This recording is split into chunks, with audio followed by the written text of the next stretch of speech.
Emma, you've been talking to me about this film way before we even had the idea of the retrospective. Why is it so dear to you? Well, I think the short answer is it is so. First of all, it's a beautifully made film. It's a spectacular, considering especially when it was made, 1965, at a time when the resources and the effects and the CGI and the things that we have available to us now didn't exist. It's a testament to courageous filmmaking. But it's, for me personally, it's also deeply moving because it's unlike anything else my mother ever did. And it was only her fourth film. So she had made Mary Poppins, The Americanization of Emily, and The Sound of Music. And this was her fourth film. And The Sound of Music opened 4 weeks before this film began shooting. And she won the Oscar for Mary Poppins on the first day of rehearsal for this film. So she was still very, very early in her career and very unschooled. And I think it's just such a interesting departure for her from anything that we saw her do previously or since. Your mother was always daring in not being afraid to break expectations and just go in a different direction.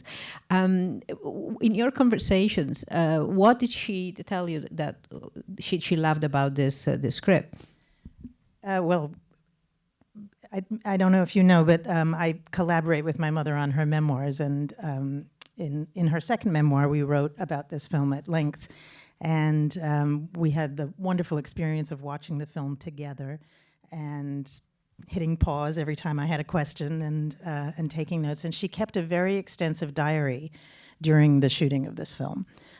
So we have a great record of her experiences during this time. And I guess to answer your question, why did she accept the film? I think she accepted it because it was a challenge. Because she knew that it would stretch her. She was excited to work with George Roy Hill, and because it would shoot in Hawaii. And the film was not shot in Maui, it was actually shot in Oahu. They built the village of Lahaina on the western end of the island of Oahu, and they spent months and months there. Months longer than they intended to because they went vastly over schedule and over budget.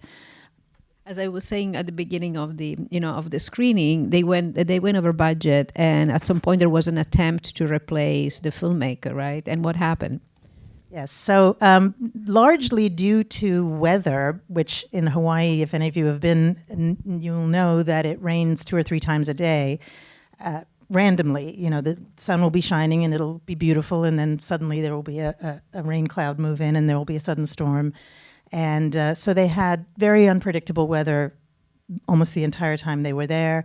There was also the enormous challenge of directing the entire Polynesian cast, none of whom had ever performed before. And so for George Roy Hill to work with them, he had to work very closely with the actors, particularly the principal actors, but also the extras, of which there were so many.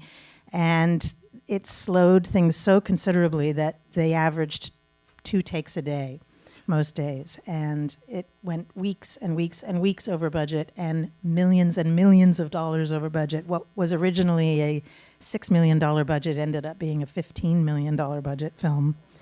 And at a certain point, the Mirish Corporation, the producers, just simply couldn't accept that this was going to continue like this, and so they decided to replace George.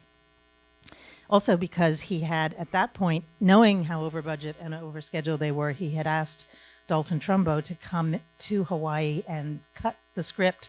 He was shooting in sequence, which was unusual and remains unusual, but they were trying to shoot as much in sequence as possible. And so George brought Dalton in and said, cut what we haven't shot yet. Cut it down so we can save time and we can save money. And then he would spend days, he would cancel shooting for the day, spend days working with Dalton, so then that would extend the schedule even further. So they brought in Arthur Hiller.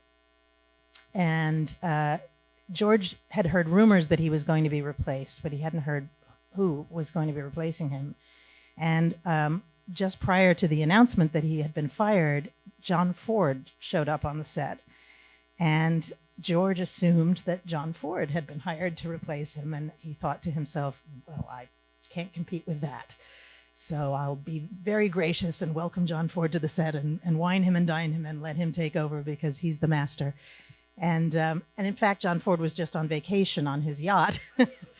But he got wind of the fact that George was going to be fired. And the morning George was fired, John Ford pulled up at George's house on Oahu and said, I understand there's going to be a meeting with the Mirisch brothers, and would it be helpful if I was there? And George said, sure. And so John Ford attended the meeting. Unfortunately, however, even though it was 10 o'clock in the morning, he was completely plastered. And he continued to drink through the meeting to the point where at the end of the meeting, he passed out on the floor. And then finally, when he came to, said, I hope I was helpful. And George said, yes, thank you. I think you were very helpful. But Arthur Hiller was hired. George was fired, at which point the entire company went into revolt.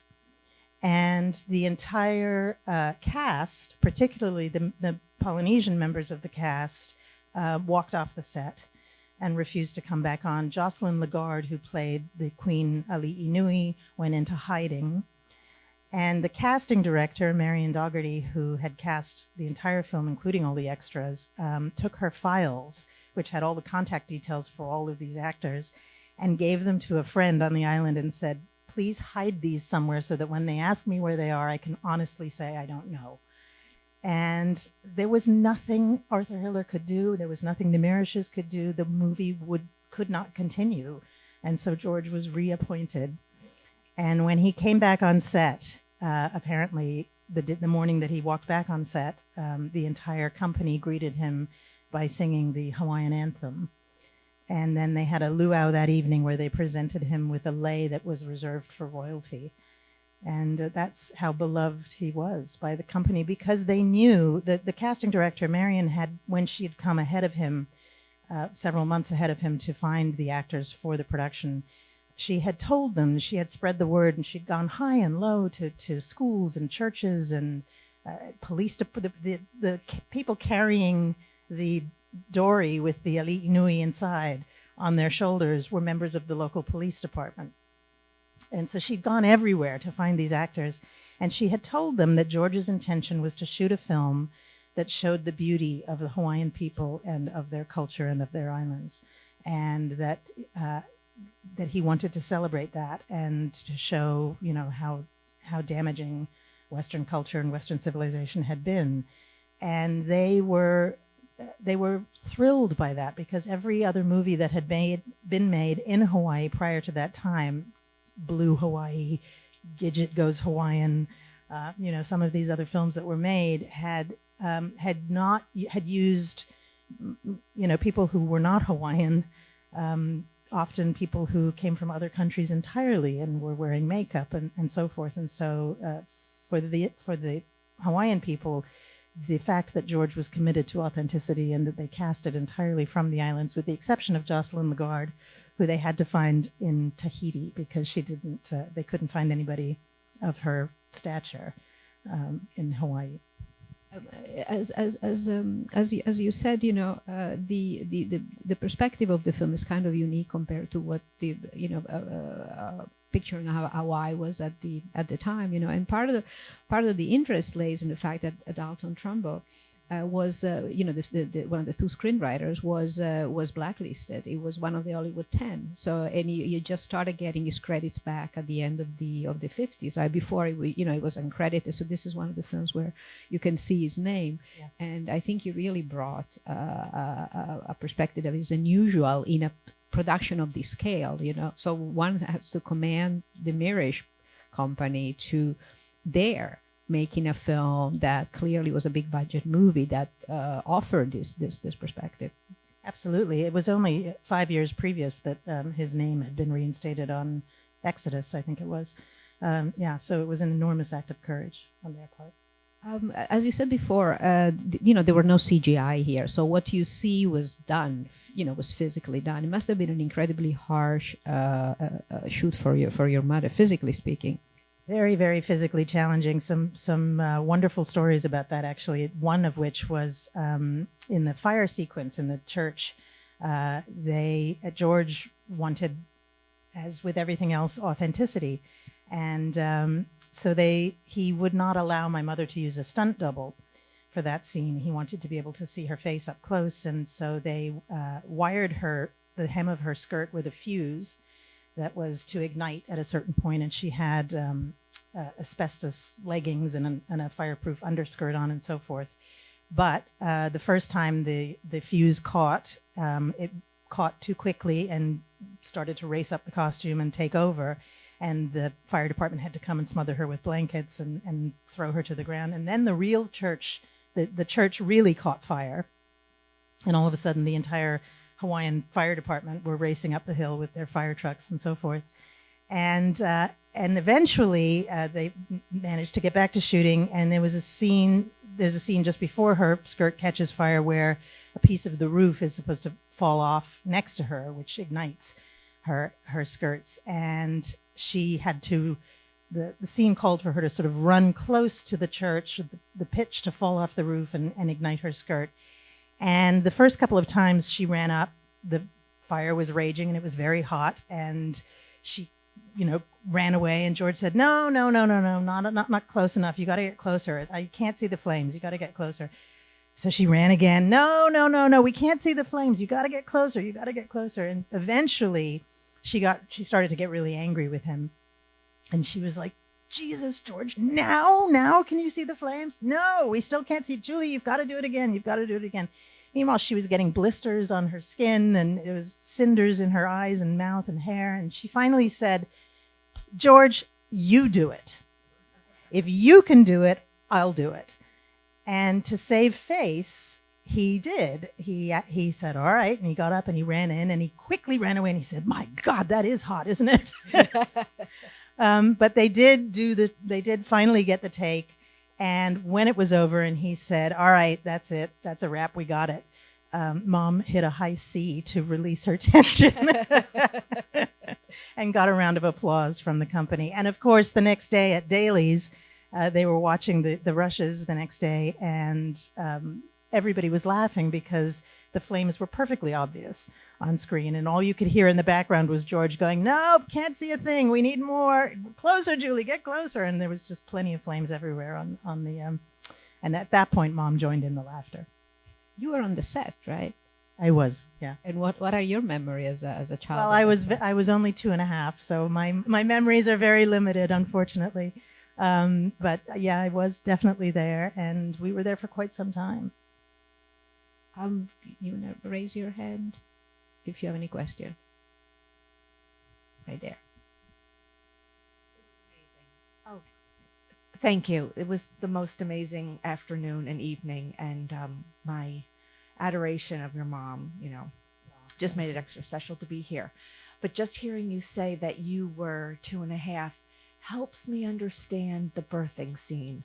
I don't think I have ever seen a more convincing portrayal of a woman in labor. And it was just blowing my mind. And I thought, had she had a child by that point? So where did she get her inspiration from? And now I know. Yes, she had, and I don't know that many people get to say they've seen their mother give birth.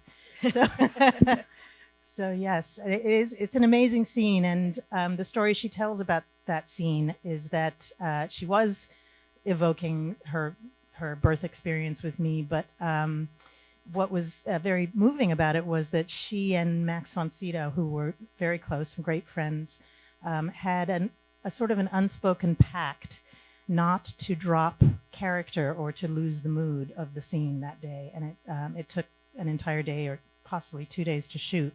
And of course, what we see is a little grass hut and just the two of them and the young girl who's with them. But of course, there was an entire film crew in there, and bustling about, and laying cables and pulling focus and rigging lights and doing all the things that a film company does. And so between takes, she and Max would sit on the bed and just stay very close to each other and keep the mood and try and tune out everything else that was going on around them. And I think that's what lends such authenticity to the scene and such a sense of their relationship.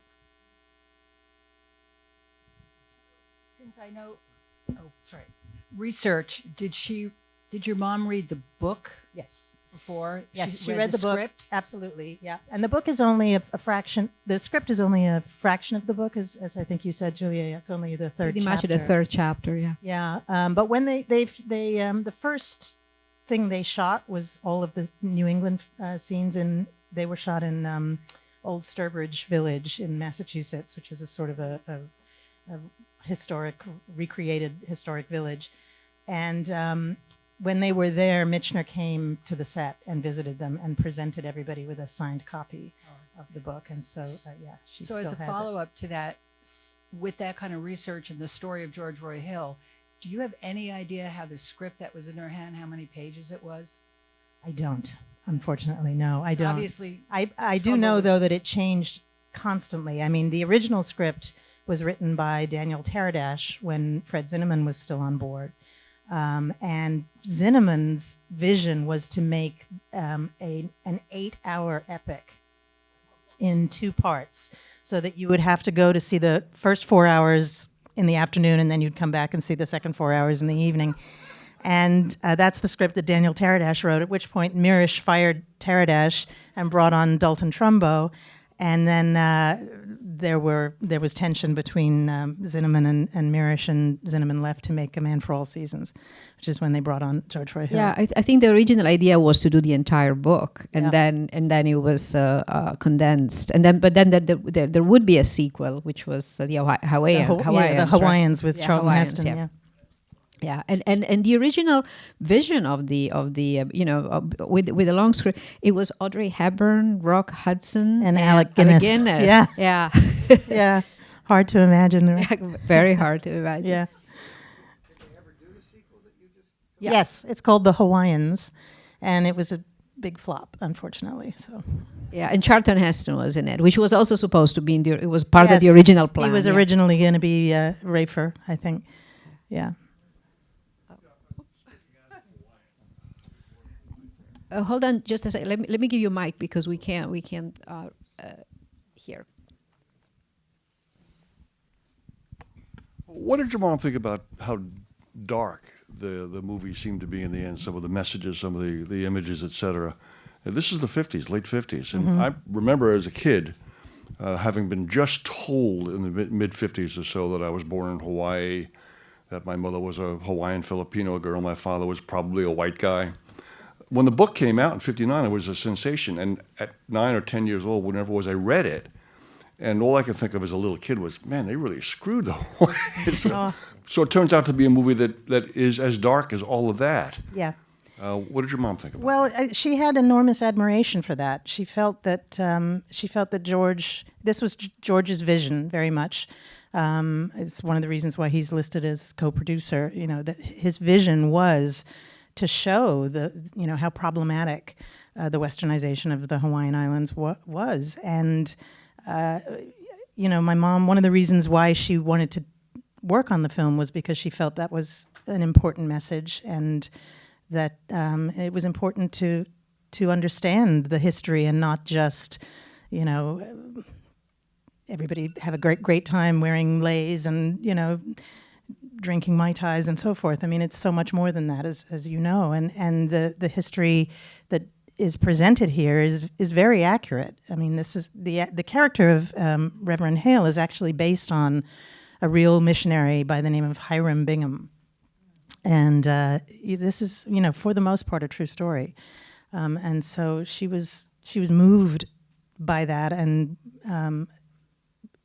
really supported George's vision of celebrating original, authentic Hawaiian culture.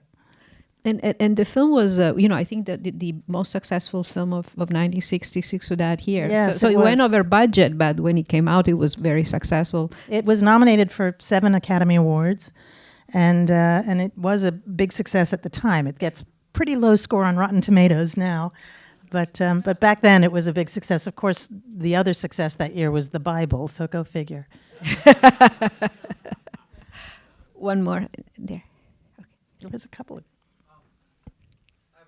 Hold on with for the mic because we can't. Our recording don't have the questions otherwise. We just rewatched The Sting, and George Roy Hill has a very diverse filmography, and made another movie with your mom, a very different movie. Thoroughly Modern Millie. Right. So what was her experience working with him? I'm glad you asked in that. addition to the fire scene, yeah. Yeah.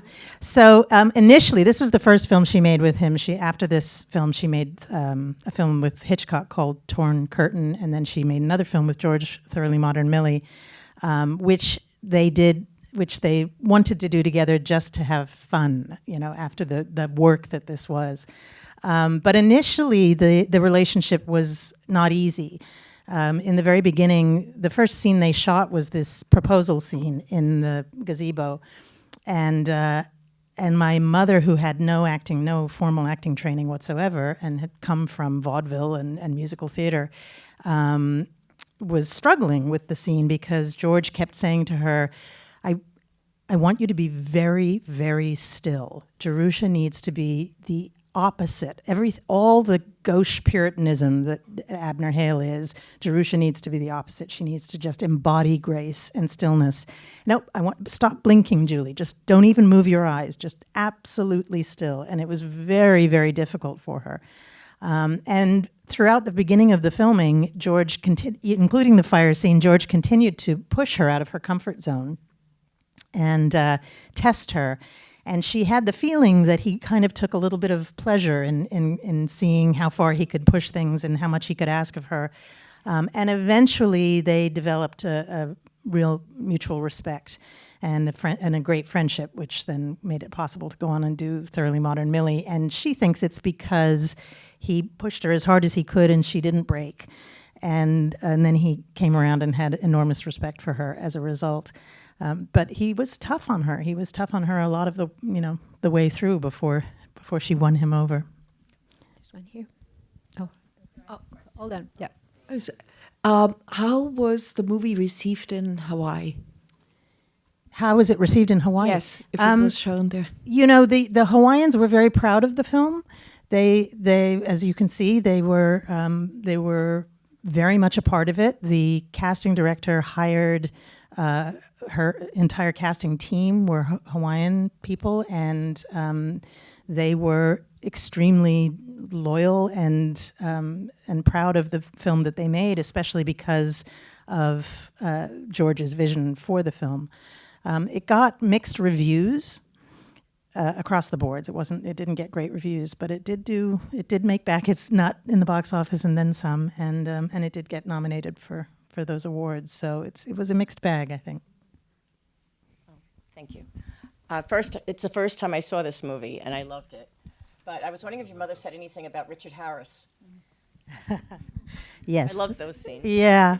Unfortunately, they were not fans of one another. It was a difficult relationship. My mother describes Richard Harris was very unkind in his description of her working with her. My mom's description is that it was difficult to work with him because he was so mercurial as an actor. He was an actor who never did the same thing twice. And so he didn't take direction.